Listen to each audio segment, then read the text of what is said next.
Ladies and gentlemen, what if I told you that a single word could change your entire life in the next 24 hours? Sounds unbelievable, doesn't it? But stay with me, because today I'm going to reveal a word that has the power to trick your mind, unlock a new energy inside you, and open doors you never thought possible. Think about this. How often do we sabotage ourselves, not with failure, but with doubt? We pray, we hope, we dream, but deep down, a small voice whispers, "It won't happen for me." That voice kills miracles before they're even born. But what if you could silence that voice? What if you could reprogram your mind to expect miracles, not reject them? That's where this word comes in. The word is already. Say it with me, already. Why this word? Because when you say already, your mind believes it's done. Your body shifts. Your energy aligns. Instead of saying, "I want money," say, "I already have money flowing to me." Instead of saying, "I want healing," say, "I am already healing." Instead of saying, "I want love," say, "I am already loved." Do you feel the difference? One is begging. The other is owning. Here's the trick. Your subconscious mind doesn't know the difference between reality and imagination. If you tell it something with conviction, it will begin working behind the scenes, shaping your emotions, your actions, your opportunities to make it true. It's like planting a seed in the soil of your mind. Say already, and the seed starts to grow immediately. Let me give you a story. A friend of mine was drowning in debt. He said every day, "I want money. I need money." But nothing changed. One day I told him, "Stop begging. Start owning. Say, 'I already have money coming to me.'" At first, he laughed, but he tried it. For the next 24 hours, he kept saying, "I already have financial breakthroughs. I already have blessings on the way." That week, out of nowhere, he got a job offer. Then, a relative he hadn't spoken to in years sent him money. Coincidence? Maybe, but he believes it was alignment. And so do I. Miracles don't come to the desperate. They come to the expectant. When you say already, you shift from lack to abundance, from waiting to receiving, from someday to now, and that shift changes everything. So tonight, before you go to bed, I challenge you. Take one thing you're longing for: money, healing, love, peace. And instead of saying, "I want it," whisper, "I already have it." Repeat it until your heart believes it. Wake up tomorrow, watch how opportunities, ideas, and blessings start showing up, because the word already doesn't wait for the future. It pulls your miracle into the present. Here are some key points related to this. The word already tricks your subconscious into believing your desires are fulfilled. The subconscious mind cannot tell the difference between imagination and reality. Saying already shifts energy from desperation to expectation. Miracles are attracted to belief, not doubt. Small mindset shifts can unlock opportunities and blessings. To receive miracles, act, speak, and think as if they're already yours. When you hear the word already, something inside you shifts, even if just for a moment. It's a word that carries a sense of completion, of arrival, of possession. Imagine walking into a room full of people waiting in line for a meal.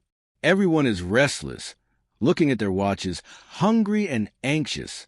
But when you walk in and someone asks, "Did you get food yet?" you answer, "I already ate." Immediately, your energy is different.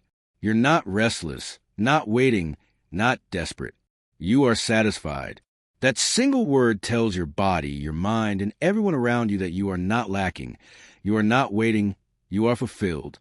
That is the power of the word already, when applied to the bigger dreams and miracles you're longing for.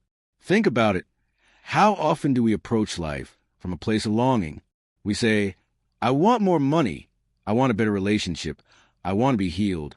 I want to feel peace." It sounds harmless, but hidden inside those words is a subtle vibration of lack. Every "I want" is really another way of saying, "I don't have." And your subconscious mind is listening all the time, recording every statement, every belief, every repetition. If you keep saying, "I don't have enough," your subconscious doesn't argue with you. It simply agrees, and it builds your reality around that agreement. Now, picture the difference when you use already. When you say, I already have abundance flowing to me, your subconscious hears a different instruction. It doesn't stop to argue whether it's true right now in the physical world. It only hears a command, the certainty, and it begins to adjust your perception, your focus, your emotions, and even your body language to match what you just told it. Suddenly, instead of scanning your life for problems, you begin scanning for solutions. Instead of noticing only what's missing, you start noticing what's arriving. Already tricks your mind into collapsing the distance between what you desire and what you live. Let me give you an example.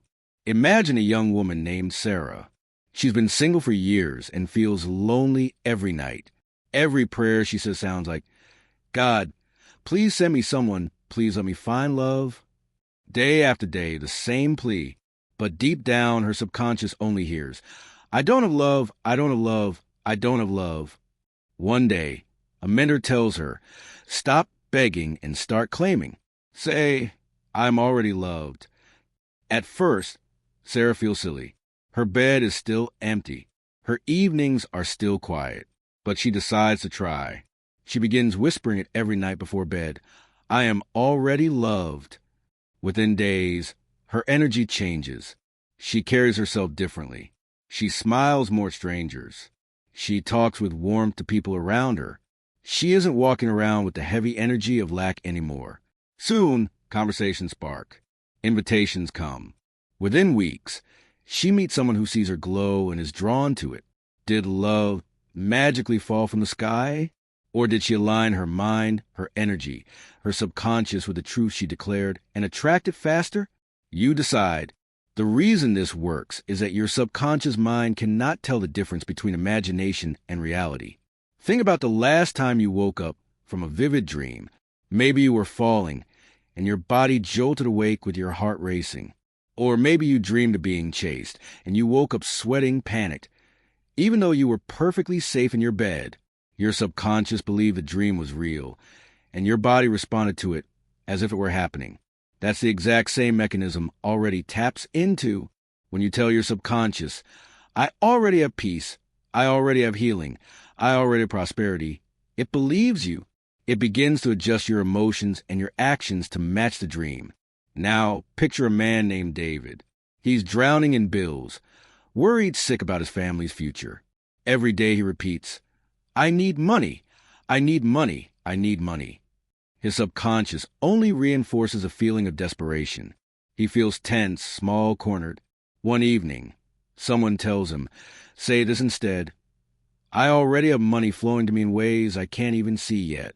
David hesitates, but he tries it. For the first time in months, he feels his chest loosen as he says the words. He keeps repeating it, not with blind denial, but with conviction. Within days, he notices something strange. His anxiety starts to fade. His mind, no longer clouded by panic, begins spotting opportunities he used to miss. He makes a phone call he had been avoiding. He applies for a contract he once thought was out of reach. Within weeks, new income streams open. Did the money just appear out of thin air? Not exactly. But the shift from I need to I already have unlocked his creativity, his confidence, his awareness, and those led him to the breakthrough.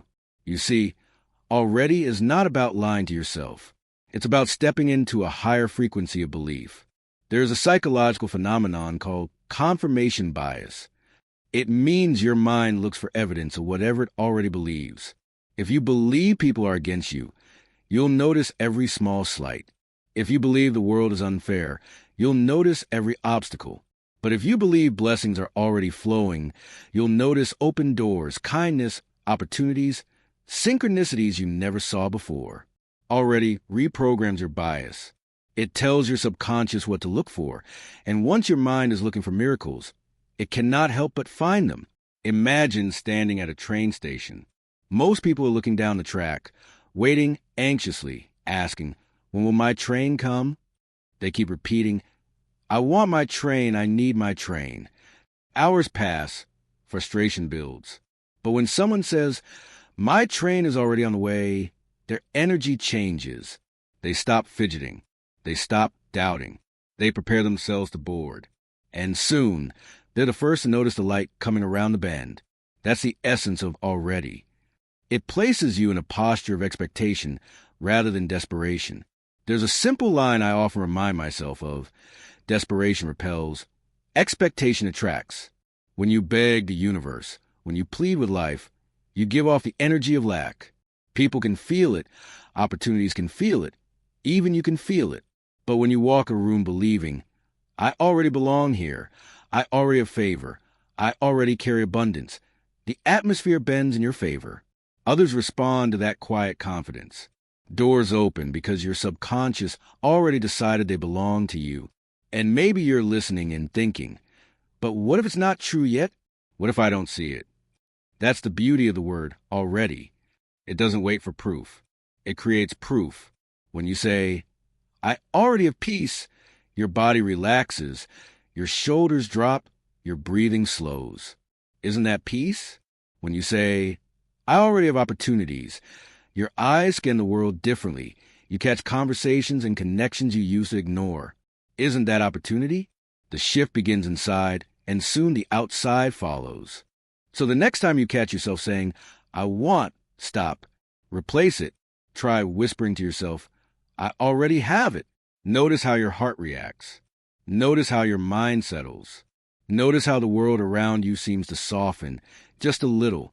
Because every time you speak that word, you are not just playing with language. You are planting a seed in the soil of your subconscious. And seeds, when nurtured, do not stay hidden for long. They push through, they bloom, they become visible. And the miracle you were waiting for suddenly feels like it was always meant for you. Close your eyes for a moment and picture yourself standing at the edge of a tall cliff. The wind is brushing against your face. The sound of waves crashing below echoes in your ears. And your stomach tightens as you look down into the dizzying drop. Now notice something. Your body reacts even though you're perfectly safe. Sitting in a chair, maybe in a room far from any cliff. Your palms might even sweat. Your breath might quicken. Your heart might beat faster. Why? Because your subconscious mind cannot separate what you imagine from what is real. To it, the image of the cliff is enough to trigger the same reactions as if you were truly standing there. That is the incredible, almost magical quality of the subconscious. It responds not to logic, not to evidence, not to proof, but to impressions and emotions. When a child dreams of monsters on the bed, their heart pounds, their eyes water, they tremble in fear.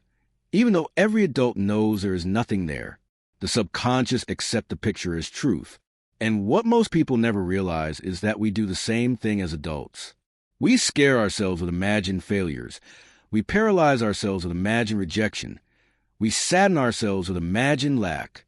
Without even knowing it, we rehearse pain in our minds, and the subconscious rewards us by making it feel real. Think about the last time you worried. Maybe you were waiting for medical test results, or an important phone call. Your mind painted pictures, bad news, disappointment, loss. You may have even played out the whole scene in your head, imagining the worst words you could hear. And what happened? Your body tightened, your shoulders hunched, you maybe even lost sleep.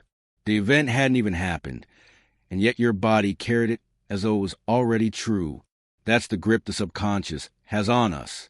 It cannot tell the difference between imagination and reality, and will create physical, emotional, and even chemical responses to whatever story you feed it. Now let's flip that around. If worry and fear can produce real effects from imagined scenarios, then so can hope, faith, and vision. Imagine walking into a room where you know you're about to meet someone you deeply admire. You play it in your mind. You smile confidently. Your handshake is firm. Your words flow with ease. The subconscious believes you've already done it. So when the moment comes, your body responds as though it's familiar. Athletes do this all the time. Before a runner sprints, they visualize crossing the finish line. Before a basketball player shoots, they close their eyes and imagine the ball swishing through the net.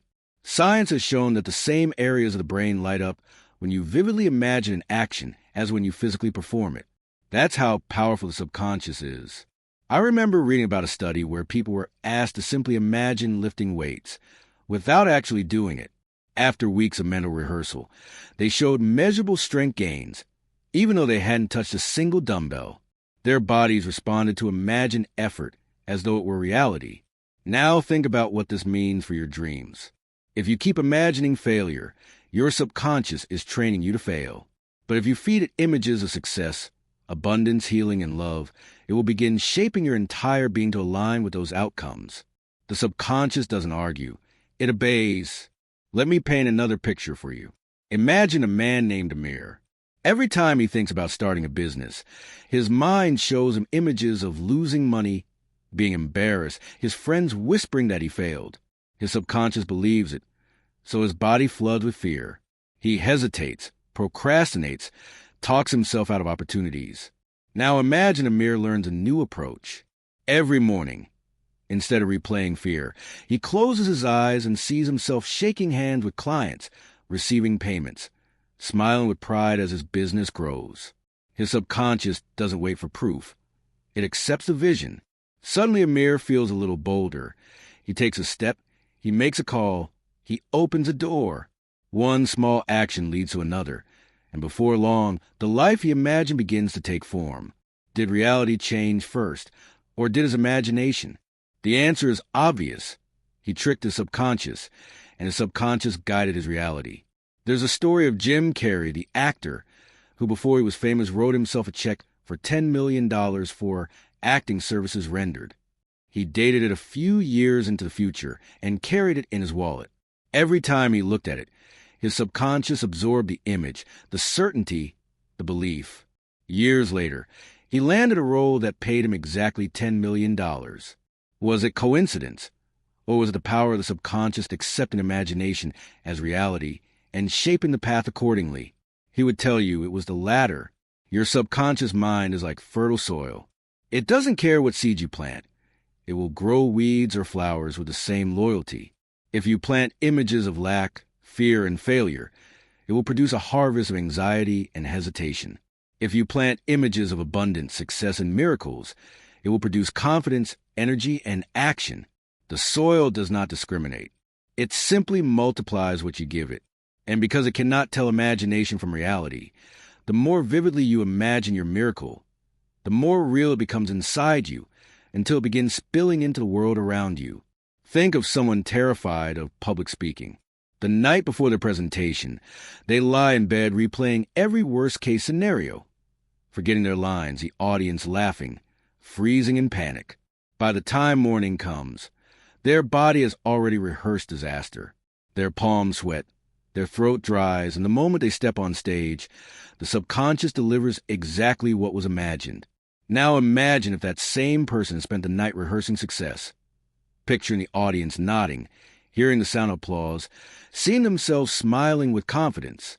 Their subconscious would prepare them to live out that vision instead. The difference between fear and confidence, failure and success, often comes down to what story the subconscious has rehearsed. And here's the most important part. The subconscious is always listening. Every word you say, every image you repeat, every belief you hold becomes a script it follows. When you say, "I can't," it nods in agreement. When you say, "I already can," it nods just the same. It does not debate with you. It obeys you.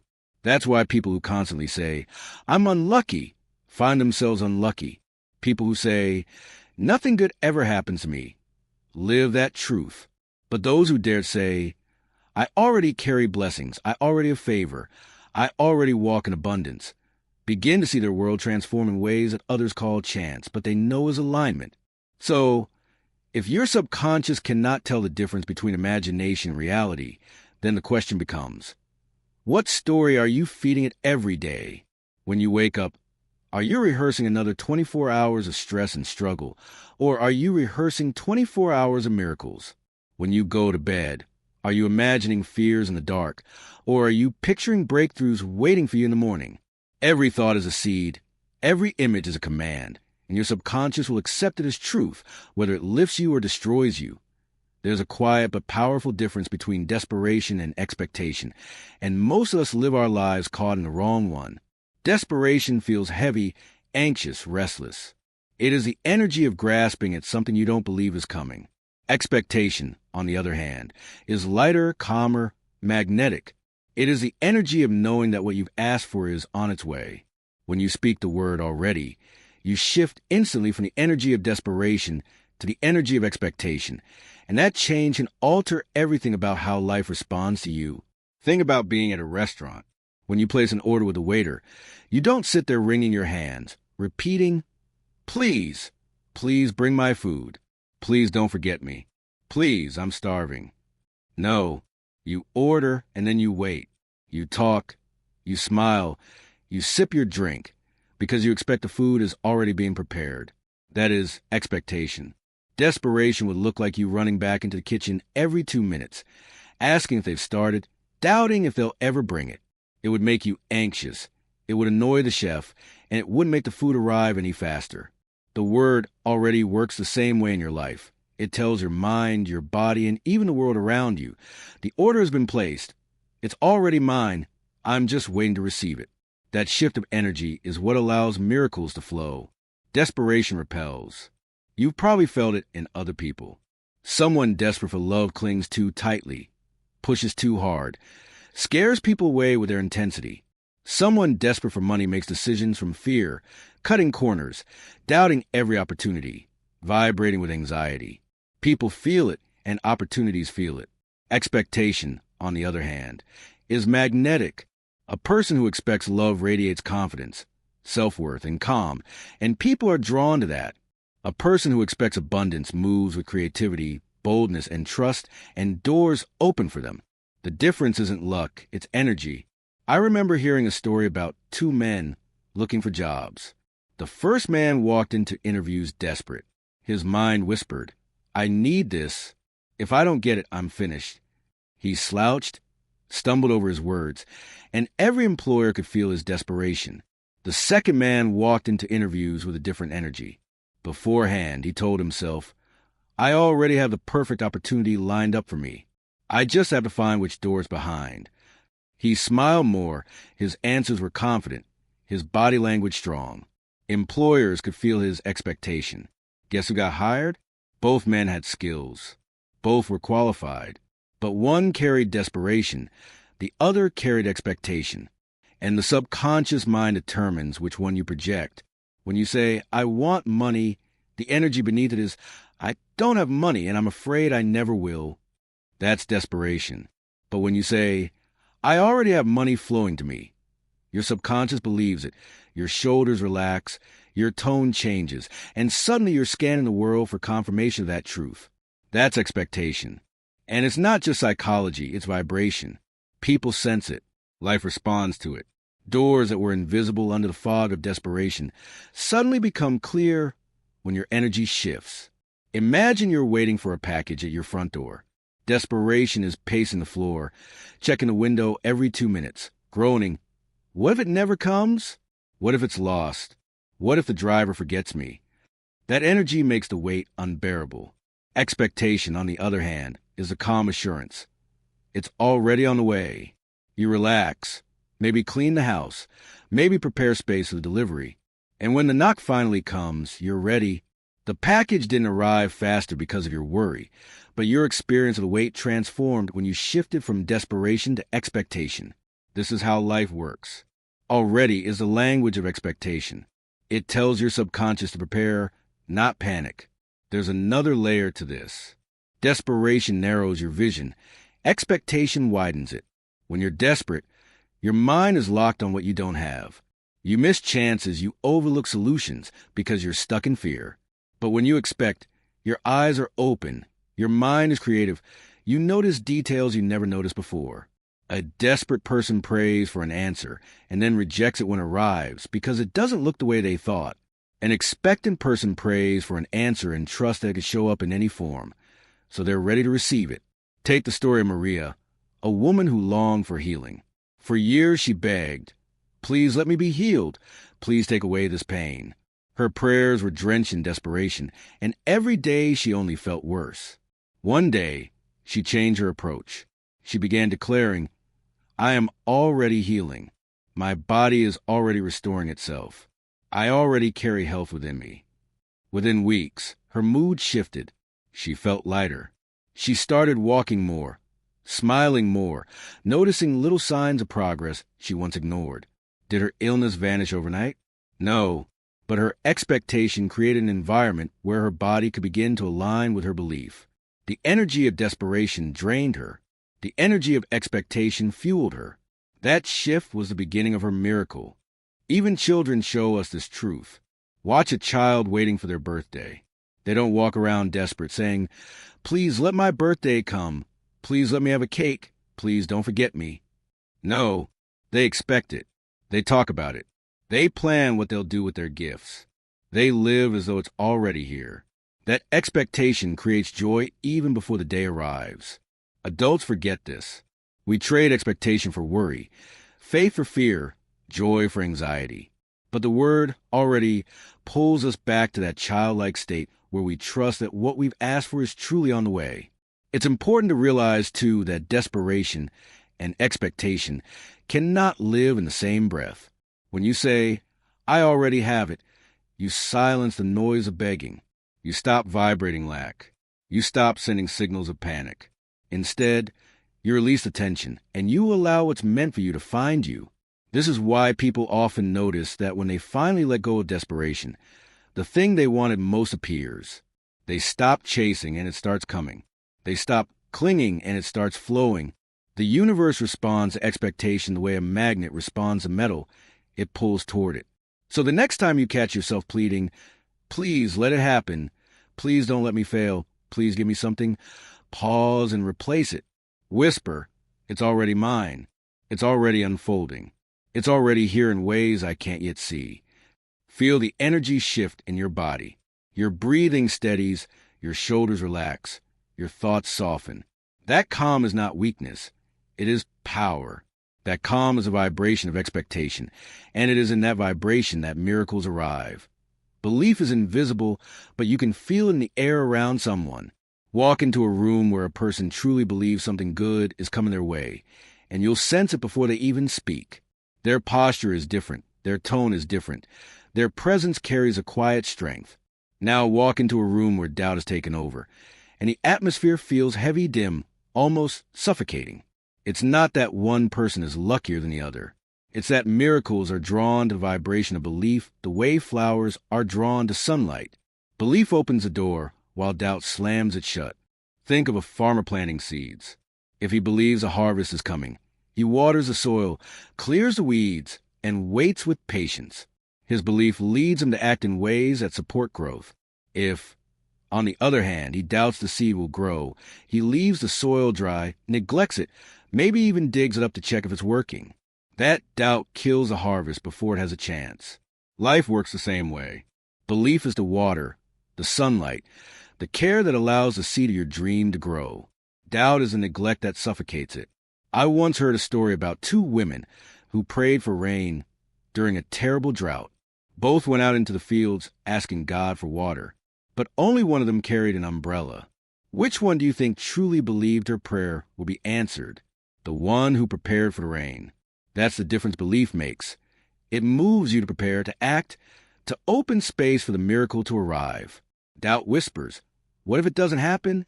Belief shouts back, "I know it's already on the way." And life tends to meet us at the level of our expectation. You've probably seen this in your own life. Think about the times you approached something with unshakable confidence. Maybe it was an exam, a performance, a business deal, a conversation you were nervous about. When you walked in believing you could do it, doors seemed to open. Ideas flowed. Support appeared. But when you walked in doubting yourself, stumbling over your own insecurity, things seemed to fall apart. Was it pure chance? Or was it that belief shifted your energy and magnetized the outcome you were prepared to receive? There's a saying, whether you think you can or think you can't, you're right. That isn't just a clever phrase. It's the truth of how belief and doubt shape reality. Your subconscious mind follows your dominant conviction. If you believe healing is possible, your body responds. Your cells respond. Your habits respond. If you doubt, your energy drains. Your body shuts down. Your actions weaken. Miracles don't attach themselves to doubt because doubt is resistance. It's like holding a closed fist and wondering why nothing can land in your hand. Belief opens a hand, and the gift falls naturally into it. Consider a man named Joseph who dreamed of starting a nonprofit to help children. For years he doubted himself, saying, "Who am I to do this? What if I fail? What if no one supports me?" And so he stayed still. Then one day, something inside him shifted. He began saying, "I believe I was born for this. I believe support is waiting for me. I believe lives will change through me." Within weeks, he started writing down ideas, reaching out to friends, speaking with conviction. People responded to that energy. Donors appeared, volunteers came forward, opportunities aligned. The dream had always been possible. What changed was his belief. And as soon as his belief strengthened, miracles began attaching themselves to him. Science shows us the same principle. Placebo studies are one of the most remarkable proofs of belief's power. Patients are given sugar pills, told they are medicine, and many of them begin to heal. Their bodies respond not to the pill, but to their belief. Doubt would have canceled the effect, but belief unlocked the body's own ability to repair itself. If belief can trick the body into healing, what else can it invite into your life? Now picture a woman named Layla who longs for love. In her heart, she doubts anyone will ever choose her. Every time someone shows interest, she pulls away, thinking, "This won't last. They'll leave. I'm not enough." Her doubt becomes a self-fulfilling prophecy. But imagine she shifts, whispering to herself, "I believe I am worthy of deep love. I believe love is already looking for me." With that belief, she begins to smile more, dress with more care, carry herself with more openness. People feel the difference. Love finds her not because the world suddenly changed, but because her belief created the space for it. Doubt is like static on a radio. The signal of the miracle is broadcasting all along, but doubt drowns it out. Belief clears the frequency. Doubt is standing at the door of opportunity. Argue with yourself so loudly that you don't notice the door has opened. Belief is stepping through. Trust in the ground will appear beneath your feet. Miracles are never far. It is often our doubt that keeps them just out of reach. Think about how children believe. Tell a child that something amazing is going to happen tomorrow, and they light up with pure faith. They don't ask, "But how? But when? But are you sure?" They prepare, they dream, they wake up early ready to receive. That childlike belief is the very posture that attracts miracles. Adults lose it. We calculate, we question, we doubt until we paralyze ourselves. But miracles don't follow logic. They follow faith. They come to the ones who, like that child, are willing to trust without needing to know every detail. Even history shows us this. The greatest inventors and leaders carry belief when the world doubted them. The Wright brothers believed humans could fly when others mocked them. Thomas Edison believed in light when others lived in darkness. Their belief pulled miracles from the invisible into the visible. If they had bowed to doubt, the miracles we now take for granted would never have existed. Belief is the bridge between the unseen and the seen. So ask yourself, where in your life are you letting doubt cancel your miracle? Are you praying for abundance but doubting money will ever come? Are you asking for love but doubting you're worthy of it? Are you seeking healing but doubting your body can recover? That doubt is not harmless. It is the very wall that blocks what you're asking for. And the moment you replace it with belief, the wall begins to crumble. When you say, "I believe it's already mine," you step into alignment. When you say, "I believe doors are opening," opportunities rush toward you. When you say, "I believe miracles belong to me," you tune your life to the frequency where they exist. Belief is the magnet, the open hand, the fertile soil. Doubt is the lock, the closed fist, the barren ground. One attracts, the other repels. One builds, the other destroys. And you get to choose which one you live in every moment of every day. Gratitude is not just a polite word or a simple gesture of thanks. It is a force of vibration, a key that unlocks doors you didn't even know existed. Imagine a person who wakes up every morning sighing about what they lack. No money, no support, no opportunities. Their focus is a spotlight, and that spotlight is always shining on emptiness. And emptiness grows under attention. But then imagine someone who wakes up, looks at the same life, the same small house, the same challenges, and whispers, "Thank you." They give thanks for breath, for sunlight, for the bed that carried them through the night. Their spotlight shines on what is present, and what is present begins to expand. Gratitude multiplies because it shifts your awareness from absence to abundance, and life tends to give more of whatever you notice.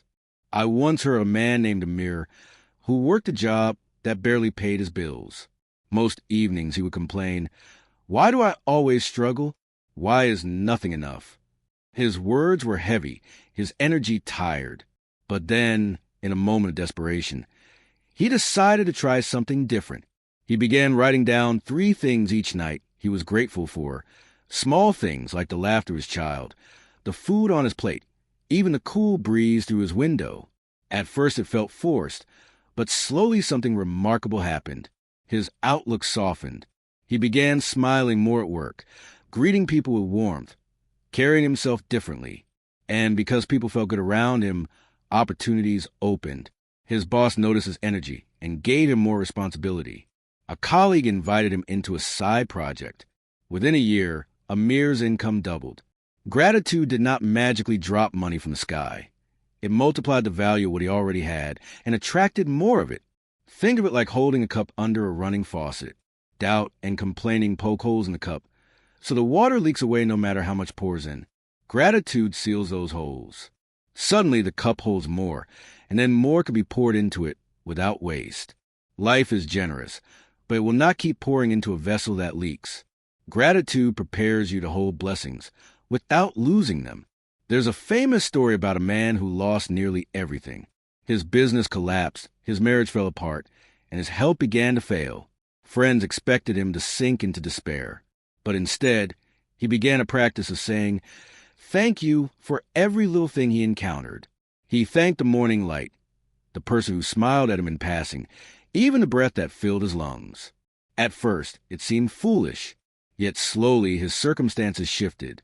His health improved, new people entered his life, and eventually opportunities for business emerged again. He often said later, "I didn't get my life back when the money returned. I got my life back the moment I chose gratitude, because from that moment on, everything I touched had value."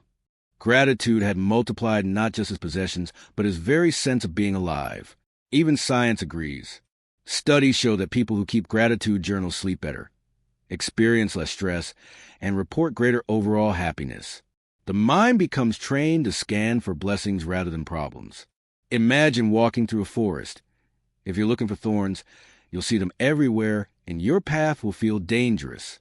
If you're looking for flowers, you'll find them too, and your journey becomes beautiful. The forest didn't change. Your focus did. Gratitude teaches you to see the flowers. Let me give you another picture. A woman named Alina dreamed of owning her own bakery, but she lived paycheck to paycheck, barely surviving. Instead of drowning in despair, she started thanking life for the small joys she had. Her tiny kitchen where she could experiment, her neighbor who loved tasting her cakes, the free recipe she found online. One day she made cupcakes for a friend's birthday and posted a picture. Someone saw it, placed an order, then another, and soon she was baking part-time for events. Within 2 years, she opened her first bakery. She often said, "If I had focused on what I didn't have, I would never have started." Gratitude for the little I had turned into the more I was seeking. That's multiplication in action. Gratitude is not blind optimism. It does not deny struggle or pretend pain isn't real. Rather, it chooses to honor the light even in the shadows. It says, "Yes, life is hard, but thank you for strength to endure it." It whispers, "Yes, money is tight, but thank you for meal on my plate." And that whisper becomes a song that the universe cannot resist amplifying. Gratitude echoes, and the echo comes back louder. Have you noticed how people are drawn to those who radiate thankfulness?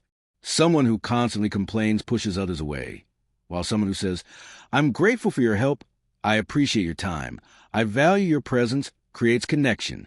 Gratitude multiplies relationships too. It deepens bonds, builds trust, and turns acquaintances into allies. In this way, gratitude is not only spiritual but practical. It literally makes life richer in every dimension. Even in moments of deep despair, gratitude has the power to shift everything. Think of Viktor Frankl, who survived the horrors of concentration camps. In the darkest of circumstances, he wrote about the importance of finding something, anything, to be grateful for, even a moment of kindness, even a glimpse of the sky. That gratitude gave him strength when most would have given up. His survival was not luck. It was a choice to focus on what remained rather than what was lost. And through that focus, he multiplied his courage and inspired countless lives after. I remember someone once saying, "If you only say one prayer in life, let be thank you." There is wisdom in that simplicity. Gratitude is a prayer that does not end with words. It shapes your walk, your gaze, your very presence. People who live in gratitude carry a glow, a quiet magnetism. They are not blind to problems, but their eyes rest on blessings first, and blessings grow under their gaze. So when you find yourself in a season of lack, ask not only, "Why don't I have more?" Ask instead, "How can I give thanks for what I already have?" When you do, you'll notice a shift. Suddenly the meal feels richer, the home feels warmer, the friendships feel deeper. And from that energy, more flows in. Gratitude multiplies because it aligns you with the truth that you're already standing in abundance, and abundance attracts itself. If you truly believe your miracle is already here, how would you walk, talk, and live today? That question might sound simple, but hidden inside it is the secret to transformation. Most of us live as though what we want is somewhere far away, locked behind invisible doors, waiting for permission to arrive. We speak in a language of someday, and we carry ourselves as if the life we dream of is still on trial, not yet approved. But the moment you shift and begin to act as though the miracle is already yours, everything changes. Your words change. Your posture changes. Your choices change. And when you change, the world around you responds like a mirror.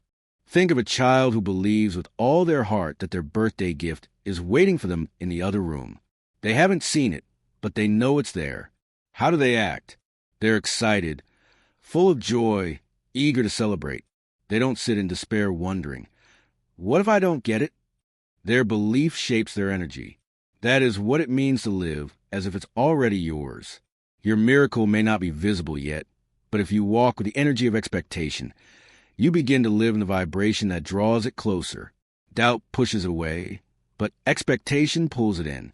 There was once a woman named Layla who longed for healing after years of chronic illness. Doctors told her recovery would be difficult, maybe impossible. At first, she lived as though she were broken, walking with heaviness, speaking about her body with frustration, always saying, "When I get better, then I'll live again." But one day she read a phrase that changed her. "Act as if you are already whole." She decided to try. Each morning she stood before her mirror and whispered, "I am already healing. My body is already restoring itself." She started dressing not like someone sick, but like someone vibrant, hopeful. She walked outside and breathed deeply, thanking her body for carrying her. Slowly her energy shifted. Doctors were stunned as her health began to improve. She once said, "My healing began the moment I stopped living as a patient and started living as a person who was already well." Her miracle began with belief expressed through action. The same principle works in every part of life.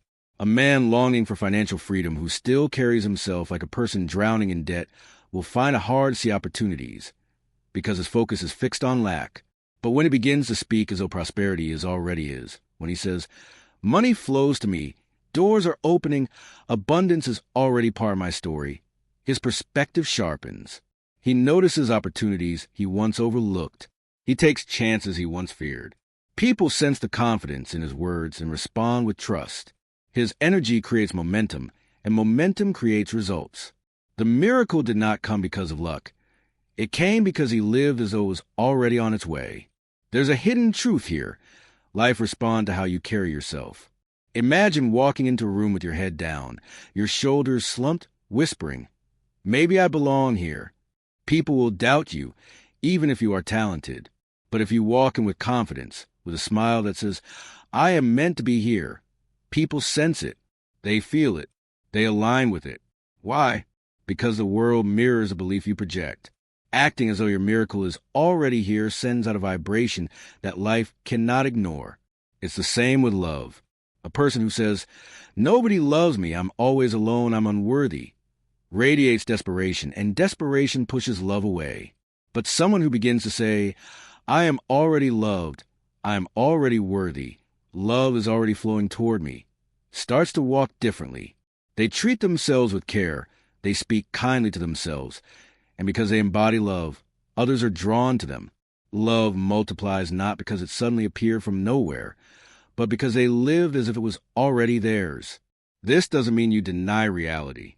It means you choose to carry yourself according to a deeper reality, a reality not yet visible but waiting for faith to give it form. Just as a seed under the soil is invisible but alive, your miracle exists in potential, waiting for your belief to water it. When you walk as if the tree is already growing, you prepare yourself to harvest fruit when the time is right. If you walk as though the soil is empty, you may abandon it before the seed ever breaks the surface. Ask yourself, if you truly believed abundance was already yours, would you still complain about bills? Or would you begin planning the life you want to live? If you truly believed healing was already happening, would you speak words of defeat, or would you bless your body for its strength? If you truly believed love was already surrounding you, would you chase it with desperation, or would you open your heart and trust its timing? The way you answer these questions reveals whether you're living in doubt or in expectation. There was a story about a farmer who lived in constant drought. His neighbors mocked him because, even when the sky was clear, he would walk into his fields and water the ground as though rain had fallen. They laughed, saying, "Why waste your effort?" But he replied, "I prepare my field because I believe rain is coming." And when the rains finally came, his fields were the only ones ready to bloom. His harvest fed not only his family, but his entire village. That is what it means to act as if the miracle is already here. You prepare, you sow, you water, not because you see the evidence yet, but because you trust it is on the way.